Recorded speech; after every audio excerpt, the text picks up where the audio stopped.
This time on Graveyard Carz. After years of lockdown, the ghouls are returning to SEMA. That means a backburnered build is now on high priority. It's weekend, it's night, it's all hands on deck. It's time to knuckle down to complete their tribute 1970 TA Challenger in K2 Go Mango. And I have not done Go Mango. This Chally may appear OE on the surface, but under the hood, it's packing a supercharged Mopar Hellcat Red-Eye Crate Hemi, Magnum Force suspension, a 5-speed manual transmission, and custom callouts that reveal the beast to the attentive onlooker. But high pressure breeds big problems. Every year, no matter how much we plan, we're always behind. Will they have what it takes to get this Chally to Vegas on time? So I'm gonna let the president of SEMA know we may be a couple of days late so you can get home. Find out on this episode of Graveyard Carz.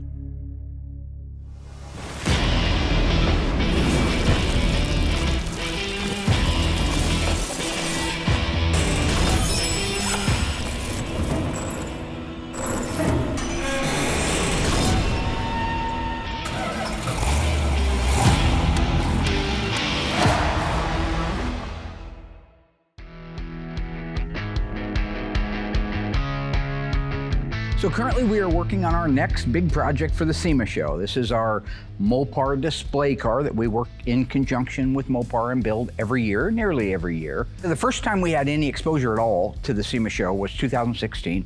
Mopar reached out to us, and I don't even remember how they got hold of us, but they were introducing their new controller unit, which allowed you to take their 392 crate engine and literally put it in anything you want. You wouldn't have to put it in a Mopar, you could put it in a bathtub and it would run with this thing. It was literally designed to be plug and play, easy use. They want to know if they were to send us one of those, if we would be willing to put it in a car and display it at the show. So I thought it was a great opportunity. I mean, a great opportunity from the standpoint of Graveyard Carz getting exposed to the world. However, it's not as exciting for me from a standpoint of traveling, because I'm not a travel bee, okay? I've really never left my town. That was the first time, I think, other than when I was a kid, that I'd even been outside the state of Oregon. So to travel to Las Vegas, of course, is a bit unnerving to me. I knew I wasn't gonna fly and I was gonna have to drive, but nonetheless, it was something that needed to be done. You know, I'm often asked why it is I didn't get out and travel and do more things, and I think a lot of it just has to do with I was kind of pigeonholed into a situation where we were poor, I didn't have anything, I had a tumor in my foot.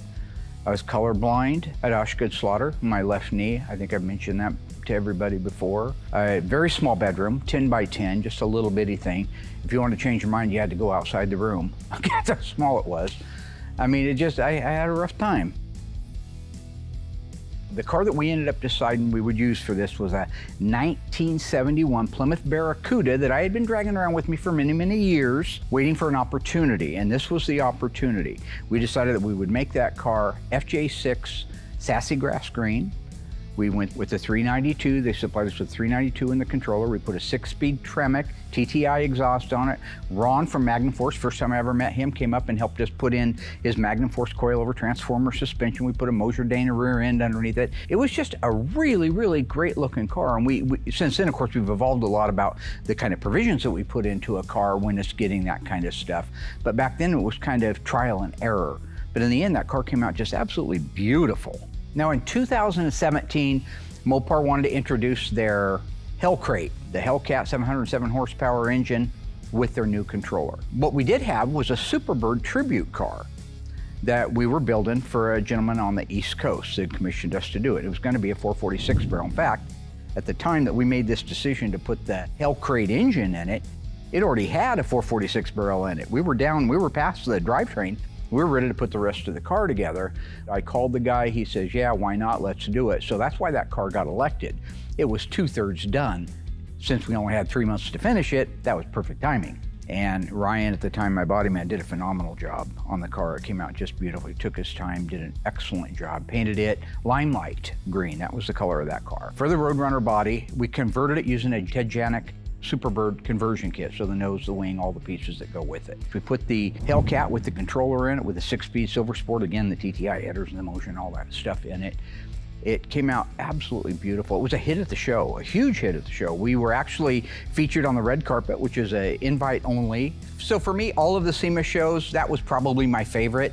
I was named the brand ambassador by Mopar for Mopar. And while that's not the biggest deal in the world, I try to play it down. A lot of people are talking about it out there. So picture this, it's 2017. We just come back from SEMA and we're kind of brainstorming, what do we want to do? You're kind of thinking like iconic Mopars, you know, what could that be? So I tell Mark, let's do a little red wagon. I think I worked 90 days straight trying to get my part done. And then once my part was done, I took it over to assembly and then went over there and helped. And at that point, because it's a one-off build, putting it together went, I think, fairly quickly. We had some setbacks. Mark's mock-up wasn't really a mock-up, but it went together, record time, got it to SEMA. So the A100 looks so awesome. We had a custom stand made that held it like it was doing a wheel stand the whole time. So overall, 2018 SEMA show was a big success. Now, while it's always hard for me to choose a particular favorite when it comes to the SEMA cars, because I really did love them all. They were all great experiences. Christine, you know, what can you say? I had that epiphany, you know, on the way back from the SEMA show when they presented me with the engine and said, we're going to give you this engine, but you got to put it in a car. I had the idea, how about putting a Hellcat, the world's most evil high horsepower factory engine ever built, in the most evil car in the world, which is Christine, the 1958 Plymouth Fury. There were a lot of challenges because the Hellcat was a much different setup than even the Hellcat was when we put them together. A different special controller that went with it, different interstructure pieces that had to be done, and the fact that we had never done a 58 Fury before. So that car was rotten on the bottom half. We had to put a whole floor in it, meaning that we cut the bottom off of another complete car and welded it to the bottom of this car. It wasn't just the bottom of the rockers or the bottom of the quarters. It was everything had to be replaced on it. So we spent so much time getting the body work done and the metal and the paint and the interior that we were literally working around the clock until midnight. Me and Doug and his son Eli, we were here till midnight the night before it left, and we finally gave up putting the windows in it because we got down to putting the vent glass, the vent windows in, and we just ran out of steam. So that's why when you see that car down at the SEMA show, it didn't have glass in the front. That's exactly why. So at the end, I would say that probably was my favorite car, although I still love the little dead wagon. Christine was just a one-off classic, and there's nothing like it in the world. Now, we did end up having a car at the 2021 show. However, I wasn't able to be there in person, but we had the commitment to Mopar, so we had to have something there.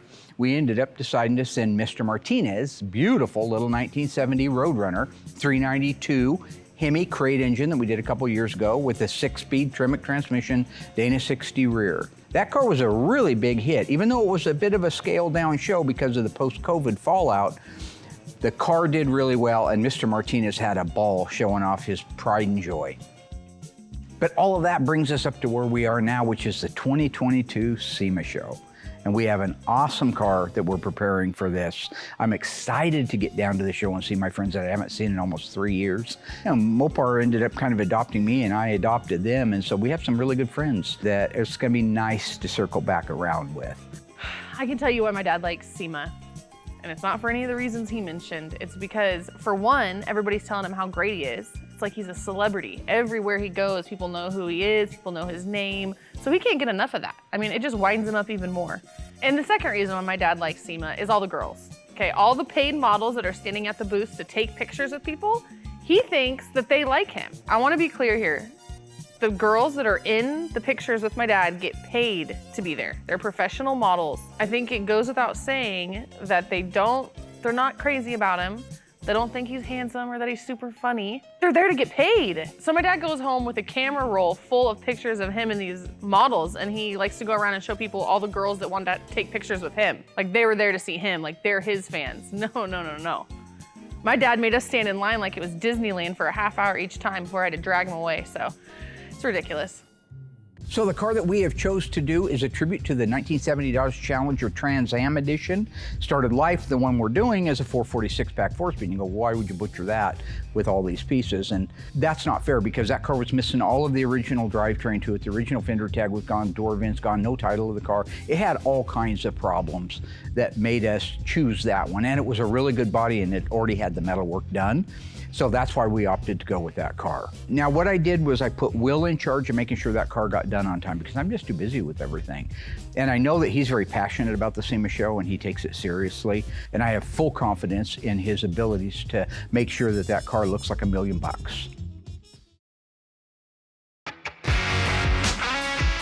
So classic graveyard Carz fashion when it comes to building a SEMA car. I think a lot of companies do like a year advance, like planning. We don't. So we have a bunch of customer cars where Mark's very strict about can't miss a beat on their stuff, and then build a whole nother car at the same time, which wouldn't be so bad if he gave us the proper amount of time to do it, but he doesn't. He gives us 2 days from start to finish, it feels like. So it's weekends, it's night, it's all hands on deck type mentality, like it is every year. We're building this car the way we want to do it. So it's a lot of, should we add this option? Should we add that? And it's a lot of thinking that goes into that, which in turn, Mark's got to go up there and he's got to start placing orders.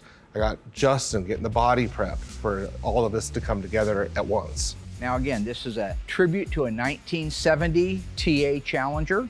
Gonna be vitamin C orange with black interior. We're putting a 5-speed manual transmission in it, which would be the first time we've ever done one of those. So right now, this is our 3rd supercharged version of a crate engine. We had our Hellbird, which was a Hellcat engine, 707 horsepower. We had the Elephant, 1,000 horsepower. It was also supercharged. And now this one, which is a Hellcat Red Eye that we're putting in there. So we know that there are provisions under the hood that have to be put in if you want it to look like it started life in there. Bracketry that would hold the transmission cooler if it was an automatic. Bracketry that would hold the reservoir for the intercooler. Brackets that would hold the intercooler. All of the plumbing for those. Knowing all those have to be in, we can do it now while the car is raw. So when we put it together, it will look like it started life that way. And it'll help anybody at home that's building one of these, if you want to do a sanitary job like this one, what you have to do ahead of time. There are some changes that had to be done over, like even when we did the Hellcat engine and the Superbird, if you remember that. Ron was here from Magnum Force. He supplies the front suspension. One of the problems we ran into was that the K-member placement with the engine and the supercharger all in place was too high in the saddle. And so what was happening, we'd close the Superbird hood and it would hit the top of the supercharger. So he made a mental note at the time that he needed to drop that down a little bit, recess it in the cradle. So we had to make a 3/4 inch shim, basically, that would go between his K-member and the original frame rails. Well, now he knows all about that, so he's made adjustable motor mounts that set it down and forward. My stepdad is having his 84th birthday tomorrow. I think I might just take the day off tomorrow and piss the boss off. So one of the things I always try to do is make sure we have a little fun. These cars are stressful. We're around $1 million hardware. Deadlines are everywhere. There's hail coming down. I got an audio gal screaming at me like I can't hear the hail, right? I know there's hail. Okay, do you hear the hail? You hear that? Yeah, what about that question? All I'm trying to say is I like to have a little fun. Keep them smiling, right? Hell, even Ted Bundy had a sense of humor, for God's sake. I had a time. I had the time of my life, and I owe it all to Kentucky. That's good. We had a little harmony going there for a minute. We had a heck of a time with the Superbird with this temperature sensor that goes in the back of the supercharger. So it was hitting the firewall on the Superbird. We actually had to French that in right there. We had to cut the metal, drop that down inside there so that we could put a pigtail on it. In this case, because he's taken the K-member and the engine mounts and relocated everything forward and down, we now have the clearance that we need. If you take a look at the motor mounts themselves, they actually now have 2 sets of holes in them. One if you're running one that doesn't have the supercharger, and one if you are running it. So in this case, the frontmost holes allowed us to be able to move the engine forward. A very nice design on Ron's part. So we know what modifications had to be done to the K-member and to the mounts. Ron did those. So that means so far we haven't had to do anything inside the engine compartment to make the provision to be able to put this in. But there are some changes that have to be made on the outside. If you go out and you look at any of the stock original E-body cars, right here, you will find that they have a lower control arm bump stop. Something that takes that lower control arm and the wedge piece rubber that goes on the control arm, and it comes up and it keeps it from traveling too far, hitting that bump stop. We don't need that with his type of suspension because it's a lower A-arm. It's no longer that singular arm. It's a lower A-arm. It's a tubular, fully adjustable upper control arm. So that isn't needed, so we had to remove that. The other change we had to make is the upper control arm bump stop. Originally, it mounts right here where you see these little holes all welded up. We had to move it forward the 3 or 4 inches and put it here so that the trajectory of the upper control arm, the ones that he makes, now will come in alignment with that. So now that little acorn bumper stop will hit perfectly in the middle of it. This is the frame rail right here. Now you see this shiny metal right here. The shiny metal represents where we've cut this in all the way over to here where it meets the shock tower. That just gave us the extra 3/4 of an inch that we need, because you can see clearly, if we were to have that piece back in there, it would have hit the alternator. And we did take it back just a little bit further than what we felt it needed, because engines do flex and we don't want the vibration of that alternator hitting the frame rail. But honestly, when it comes to sanitary installations, that is the most sanitary 3rd generation Hemi crate engine with the Mopar controller that we have ever done at Graveyard Carz. So this is going to be really exciting to see this one done and to run it and drive it.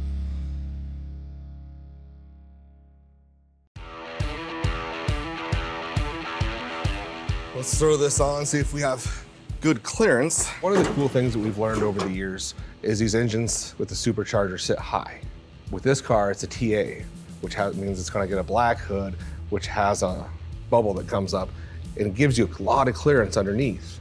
And that was kind of our like fallback. We knew we'd have the clearance, but we wanted to see what we had. So at that point, I can grab Josh, the engine's in it, and see what we're actually looking at, which we had clearance already, but that just gave you like an extra security with that style of hood. Oh look man, at that. That is looking perfect.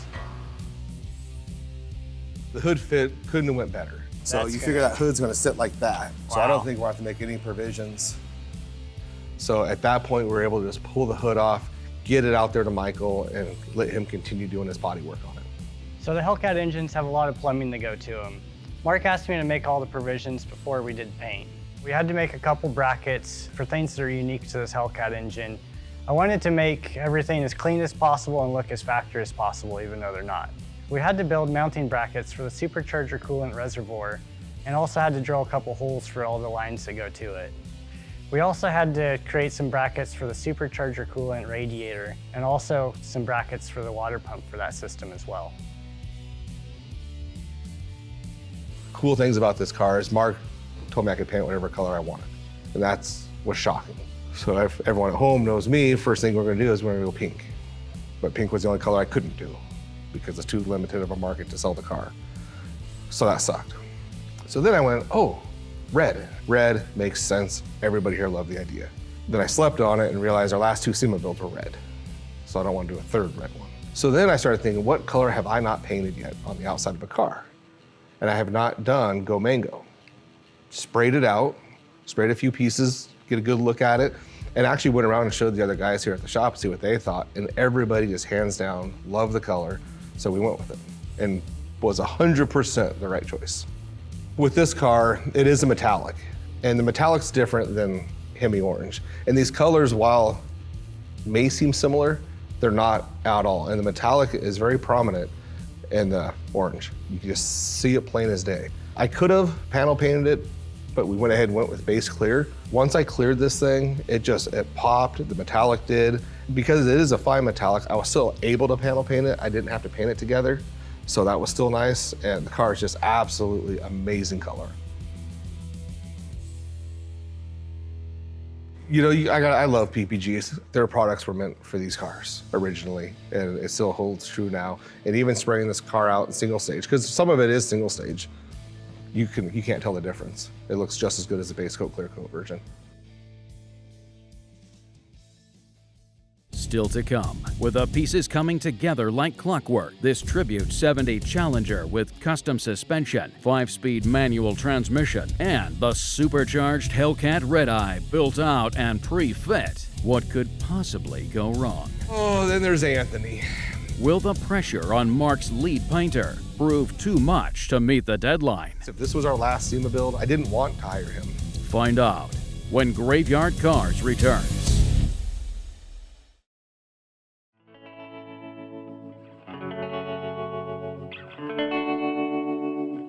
So on the underside of this car, we treat it like the rest of them. We don't get underneath there and just load it with undercoating. We put a nice coat on there so you can actually visually see, are there any dents you missed? Was stuff not welded in properly? We don't hide anything with our undercoating, so we're very proud to get underneath there and say, man, that's a nice thin coat and the car's very clean. I don't know how many years we're gonna go to SEMA and how many builds you got. This is the first one that Brody's been part of since he's been here. So it was super important to me that I could get him doing some sort of color, doing something. So he did a lot of the jam work on this car, because you don't know if we're doing it next year. So at least if this was our last SEMA build, I can say, you know what, I did this car and Brody had a huge part in doing it also. Oh, then there's Anthony. Anthony's my new helper. Now, when it comes to the cut and buffing, we've had a few changes over the years. The guy that's doing it for us now does a phenomenal job. He's got a lot of experience at it. He loves doing it, which not a lot of guys love doing it. I didn't want to hire him. We did, anyways. I've been here about 6 months, and I've been doing all the cutting and buffing, but I've also been doing a lot of the prepping and getting cars ready for paint. On this car, I jumped a lot, buffing to prepping to get this car done to reach the deadline. He's like 10 feet tall. He walks like Frankenstein. He has eyebrows like the Wolfman, but then puts lines in them like Vanilla Ice. A lot of different things you're throwing at me with this guy, but does a good job. So he's weird. I don't know what his name is. I call him Count Chocula, because to me, he just looks exactly like the character from the cereal, which I happen to have loved as a kid. So I just call him Count, or I call him Chalk, or something like that when I'm walking through. I think he kind of likes it. I asked my mom if she thought I looked like Count Chocula, but she said no. Well, I'll tell you what, Mrs. Chocula, I will buy you a box of Count Chocula and you can just stare at it. You know how you did as a kid, you'd eat your cereal and you'd read the back of the box? You can do that and have us picture your kid sitting there right next to the box. Because I'll tell you this, you'll never see my Count Chocula and the real Count Chocula together at the same time, and there's a reason for that. And then he's going to San Francisco with my son, so I don't know what that's about. But yeah, he had a huge part in this car. He did the cut and buff work on it, and honestly, the car came out amazing. He knew the level it had to look. He did it, and he's pretty well that way on every car, you know, but both my helpers really knocked it out the park on this car.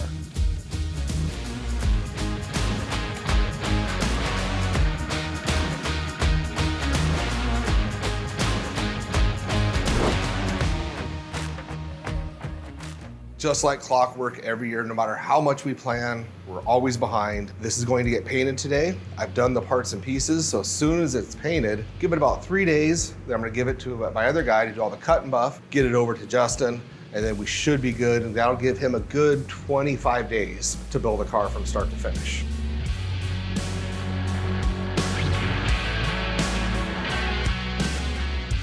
First time I've ever sprayed vitamin C. Mark gave me almost free reign to paint it whatever color I wanted. So it's the first time spraying it, I'm super excited. I'm 100% the reason we have a vitamin C orange 1970 Challenger coming out. You know, I'm excited to get it done and get it over to Justin. And I like to go over and help Justin because these are big builds for us. They're part of our history. It's on TV for you guys at home. So I like to be hands-on with this car as much as possible and sprinkle in some customer cars at the same time.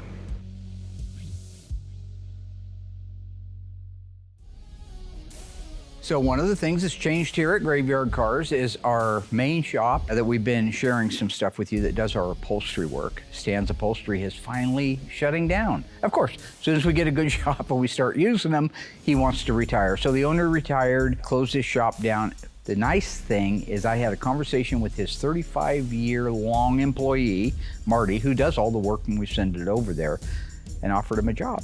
And he took that job. So we now have our own in-house upholstery guy to do our tops, headliners, all of our seats, trim panels if we need to.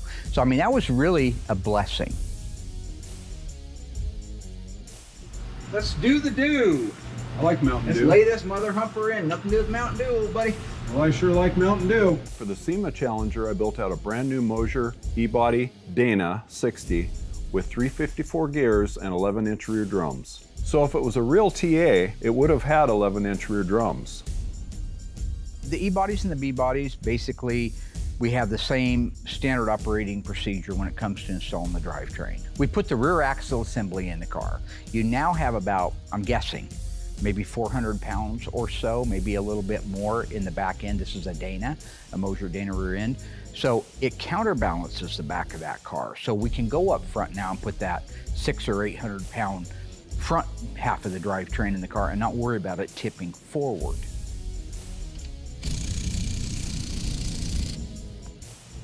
Tray cam? Say cut. Cut.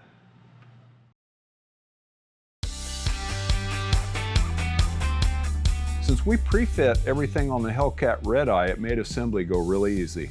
This is the finest, cleanest, most sanitary crate engine installation that we've ever done here, because guys like Josh, who took the time to make sure everything was in there. They had already pre-fit it twice before. So setting it up in there is like sliding your sock on. It goes right into place where it's supposed to, and it's just a matter of bolting it down. And at the end, you have a super clean sanitary install.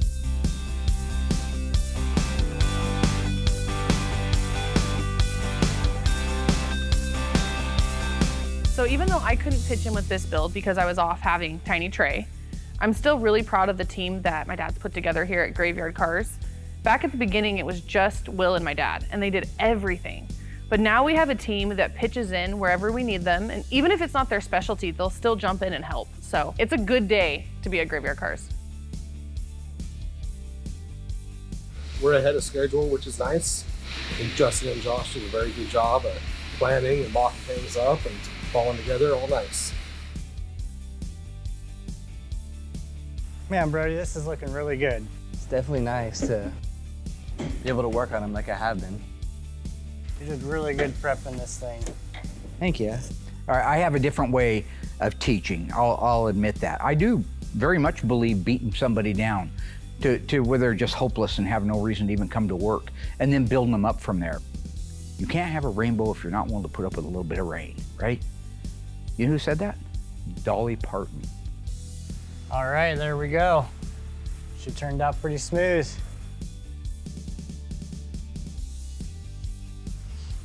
Oh yeah, that looks really nice. Another thing that makes a finished product stand tall and go together easily is the pre-fitment. So when it comes to the doors, fenders, the hood, the deck lid, the valances, they were all pre-fit on this car. The whole car was primered and blocked all together, then taken apart, then painted, then reassembled. And that's what makes every one of these parts line up perfectly the way they did during pre-fitment. Don't go crazy tight, just in case we have to adjust it a little bit more with the hood. All right, that's looking really nice. So because this is a TA Challenger and has a fiberglass hood, the hood springs have to be changed out to the lighter ones. Without the lighter springs, it'd end up folding the hood in half, possibly. And once I figured that out with Mark, I changed them out, and I just had to get Count Chocula to paint them.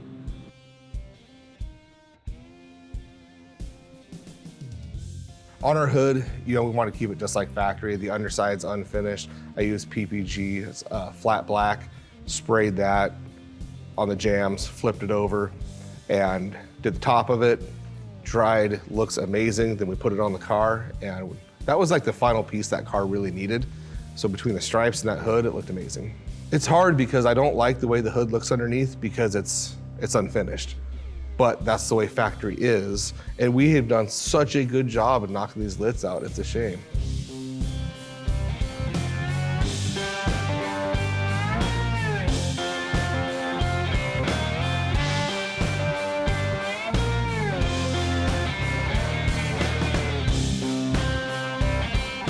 So the stuff you see us putting in all the time on these cars, the second skin product, it's a sound deadener. It allows you to be able to drive a car, especially one that's putting out 807 horsepower with a 2-inch primary tube TTI header and 3-inch exhaust. You're gonna want it, and it's gonna work real well in this car.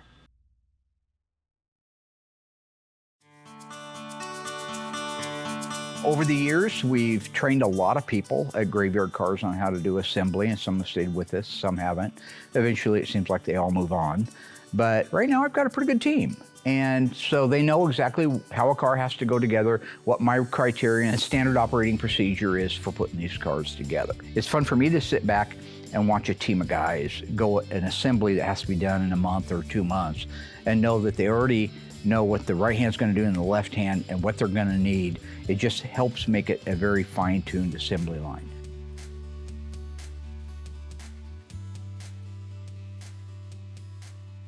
So the TA Challenger has some of the coolest graphics in the world. I just absolutely love them.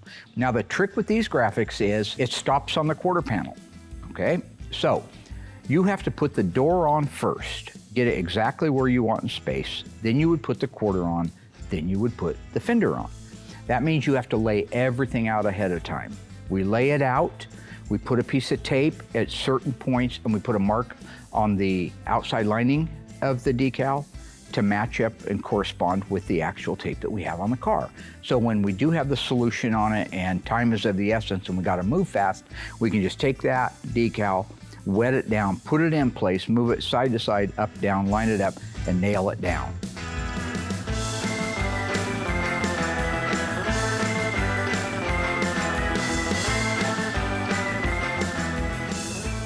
It's only 1 o'clock and he's leaving. 7 working days. And then what he's gonna do and be like, ah, yeah, Justin and I, we built this car together. No, Josh and I. Once you have the center nailed down, which is your door, you can move on. You can go to the quarter panel, get that thing lined up, make sure the trajectory is the same as it was when you laid out your stripes earlier. And then from there, you can move to the fender. Then when you stand back and you look, you have a very even, flat trajectory throughout the stripe, and it looks the way the factory did. Probably more caution even than the factory had. We had these custom made by our friends down at Phoenix Graphics.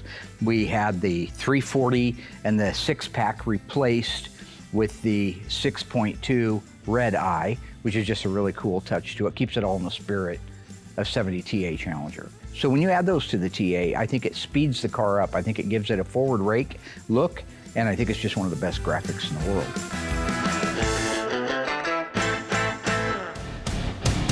Still to come. With pressure building.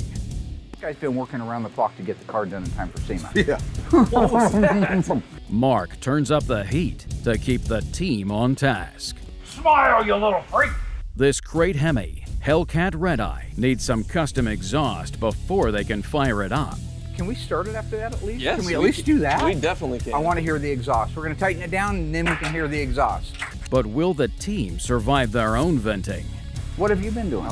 You want to come adjust this piece again? Make it fell look out. like you were working on the car? Yeah. Nice try there, bud. Or will they turn over before this Hellcat does? You're just living a fake life and makes people upset. Find out when Graveyard Cars returns. It's so foolish. great. It's childish. Well, Will's not always right, is he?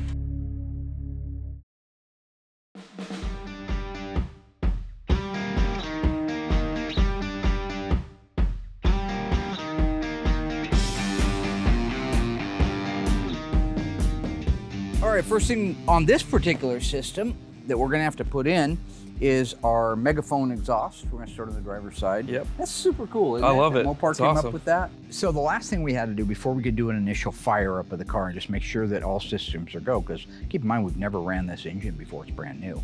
We have to install the exhaust system. So this will actually go into the mounting bracket, which is up here into the car. And I'll show you once we get it all put together how that goes. But this slides into a piece of rubber that is encapsulated in steel, so that when this goes into position, it comes out like that. All right, so this will go up in here and it goes from the back forward. Yep. Great. Okay, so you want to put your side in over there? Yeah. Normally we start at the very front and we work our way to the back, but in this particular case, because of the way this exhaust is built and the trajectory of everything, we want to get those hung into place. So with those two hanging in place, I think the next thing is going to be the muffler, correct? Yep. All right. Okay, so now it's time for the muffler. Now this is cool. You'll see it's got this big band around the back of it here, and it's got the hanger, but you'll also notice that on the back of this muffler, there's no outlet. Like a normal muffler would come in through the front and go out through the back. This doesn't, because it has to make a U-turn. So it's actually going to come in here and go out here into the exhaust tip itself. It's a very, very unique muffler. So here might be a two-guy job to hold. I'll hold the front maybe while you set that. Yeah. Guide the tip in. Okay, There we go. so Should then kind of hang on its own. that'll just hang for there now, like yep. that. So let's do the other side.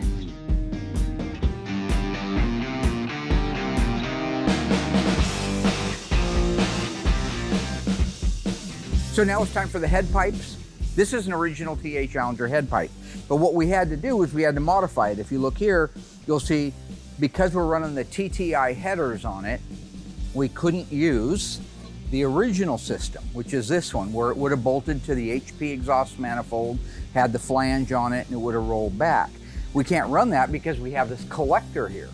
So to marry into the collector, you had Josh, I think, weld this up and take the TTI collector and marry it real nicely into an original TA Challenger exhaust so that we can put this together, bolt it down, and it appears factory other than its headers. So this has to go into here first, Yep. Is that right?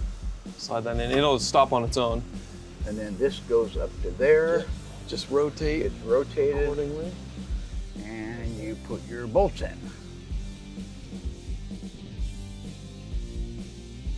Okay, we'll do the passenger side.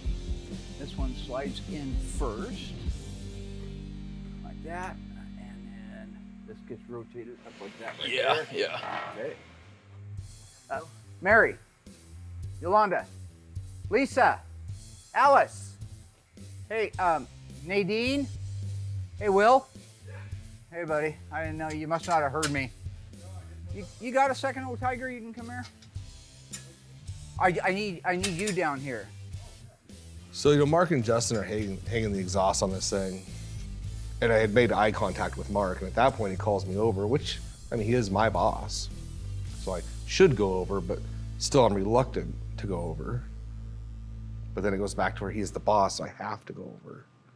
Come on in here, don't be afraid. We're just putting an exhaust system on. I was wondering if you have any idea why the spoiler wouldn't be done for this car, because we were gonna put it on the stripes today. Because it came damaged, so we had to repair it and prime it. 3 weeks ago, it came in damaged. My friend Dante gave me a good deal Came on in it. Friday. Today's Wednesday. Friday 3 weeks ago. No, it really was. You're right. Yeah, no, I have a tracking. Yeah, well, you're you right. can go to that, you're right, and then give up thing. It's funny, fun. isn't it? No, it isn't. No, it isn't fun. It works pretty good. It's It's so foolish, great. it's childish. No, I'm agreeing, you're right. Okay, so I would like to address this you're right thing. It's one of my pet peeves is these simpletons like Will and the rest of the team, they'll come up with something they think is so clever. If you remember back in the early days, Darren, my nemesis, and he didn't even come up with "you are," I came up with it, but he loved it. So every time you insult him, he'd say "you are," and he got a whole following on Facebook. They all just wake up in the morning, "you are," no, you are. That is so sophomoric. It's mentally irregular to go down that road. Are you done? You are. Say "you are" again and see what happens. You are. But when I'm done with it, it's gonna need a salvage title. Maybe I'm done with you. You'll need a salvage title. You are. Salvage. Did you recognize You the other? are. It's mentally irregular. It's not right. Like when Rocky said to Paul, "Don't get mentally irregular." That's what he's talking about. That's a textbook example of mentally irregular. You are, you're right. It's simple little catchphrases that they think are so damn funny. The worst part, the most offensive part to the listener, they think they shut you down. Do you know how annoying that is? It's sick. My humor has a lot more intellect behind it than you are, and you're right. So you guys have come up with "you're right"? Actually, hey, wait a minute. Actually, Heather started it because I'd argue something with her, and then she'd be like, "Fine, you're right." And then I used it on Justin, and then he hated it, and now he uses it. No, I just say you're It's right because silly. it stops. No, it doesn't stop. It should stop the No, conversation. until you actually truthfully admit that I'm Mark, right. you're right. No, that's lie. You wouldn't pass the polygraph right now. You're just playing like I'm right, but you know I'm right. I can show you the shipping and receiving. Yeah, I said you're right. Yeah. No, but you don't believe I'm right. And you still got away from the question by deflecting. Why isn't it painted? Because I just got it Friday. Let's say it came in Friday. This guy's been working around the clock to get the car done in time for SEMA. Yeah. What was that? What have you been doing? You want to come adjust this piece again? Make it fell look out. like you were working on the car? And send me pictures while did I'm you do gone? that? Yeah. Nice try there, bud. I just wonder if I could get that sometime today, maybe by the end of the day, so we No, can put it on. I just primed. All right. So I'm going to let the president of SEMA know we may be a couple of days late, so you can get home and do some social media posts. You're right. Yep. Get home immediately. Hey, Layla, yeah, forget all that. I want to get a social media. Get up here, and smile, you little freak. Why don't you take pictures of when she crapped her pants and filled the diaper? This is real. You're just living a fake life and makes people upset. My social media, I don't do anything negative. That's just not for me. I like to do happy posts and happy things and my daughter. And Mark says, so he wants me to post pictures of Layla covered in. He told me next time Heather and I are fighting, I need to post that. I'm like, well, we don't fight. Well, he called me a liar.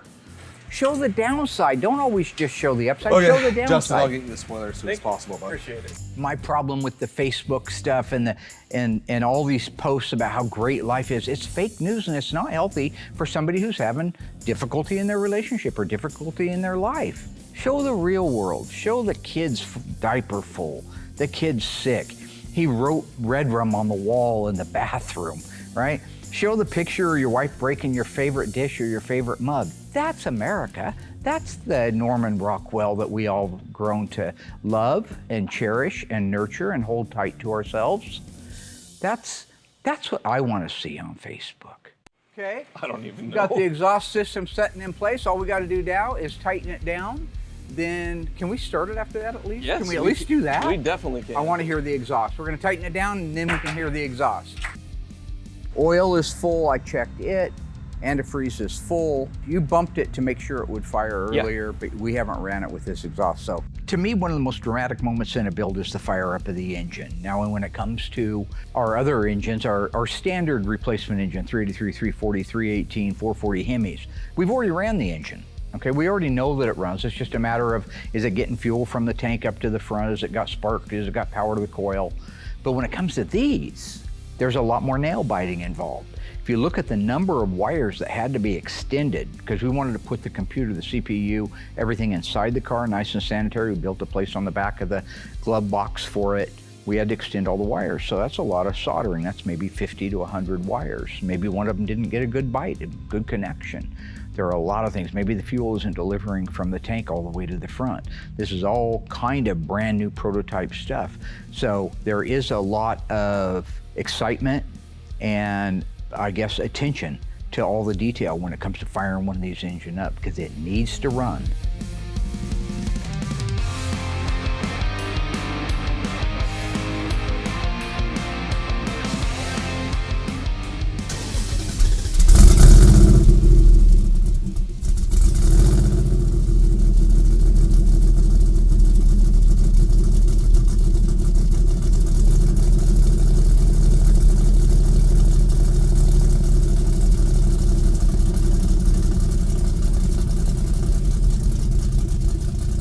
So the car runs fantastic. We're out of the woods on that part. Now it's just a matter of final assembly on it. It's another car down. We're on the road to the show. Next stop, Chi-Town. Leo, put your money down, let them roll.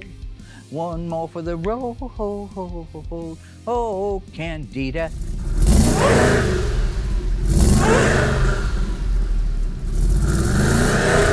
Hey! That's gonna be one wicked mamma jamma. That sounds good. Good job. Sweet.